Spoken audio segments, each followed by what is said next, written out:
হরে কৃষ্ণ, স্বাগত বন্ধুরা।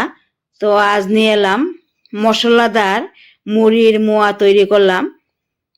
দেখবেন শীতকালে যেমন আমরা বিভিন্ন ধরনের পিঠাপুলি খেতে পছন্দ করি, সেম ভাবে কিন্তু লাড়ু বলেন, মোয়া বলেন, সবকিছু খেতে একদমই খুব ভালো লাগে।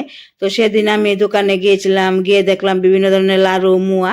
তো আমিও ঝটপট দেখে গুড় কিনে নিয়ে চলে আসলাম একদমই, আর মোয়া তৈরি করে নিলাম। তো এখানে আমি মশলা মিষ্টি জিরা প্রথমে একটু কুলাতে বেজে নিলাম। এভাবে বেজে গুঁড়ো করে নিতে হবে। এই মশলাটা দিয়ে লাড়ু তৈরি করলে একদমই খেতে খুব টেস্টি হয়।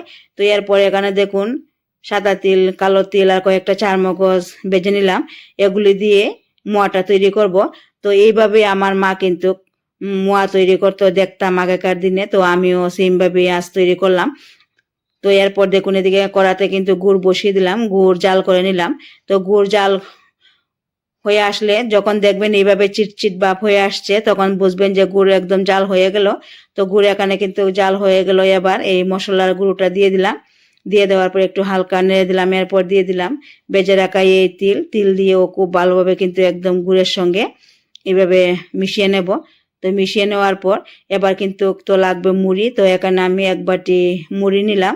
তো মুড়ি এবার গুড়ের মধ্যে দিয়ে দেব, আর অল্প অল্প করে মুড়ি দিতে হবে আর নাড়তে হবে। একসঙ্গে কিন্তু সব মুড়ি দেওয়া যাবে না, দিলে গুড়ের সঙ্গে মুড়িটা একদমই মেশানো যাবে না।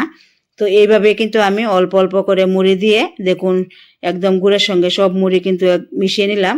তো এবার নামিয়ে নিলাম। নামিয়ে নেওয়ার পর একটু ঠান্ডা করে নিতে হবে, সঙ্গে সঙ্গে বানানো যাবে না। আর নামিয়েও একদম খুব ভালোভাবে নেড়ে দিতে হবে ঠান্ডা হওয়ার জন্য। তো দেখুন এদিকে কিন্তু আমি আবারও হালকা নেড়ে দিলাম। তো এবার হাতে একটু তেল মেখে নিলাম।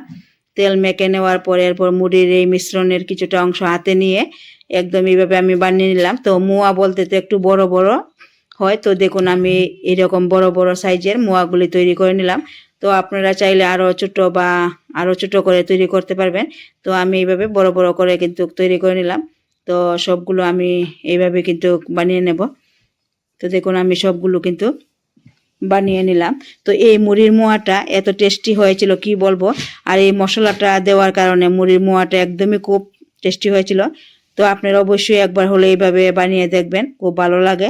আর আমার এই মুড়ির মোয়ার রেসিপিটা যদি আপনাদের কাছে ভালো লাগে অবশ্যই একটা লাইক দিবেন, শেয়ার করবেন।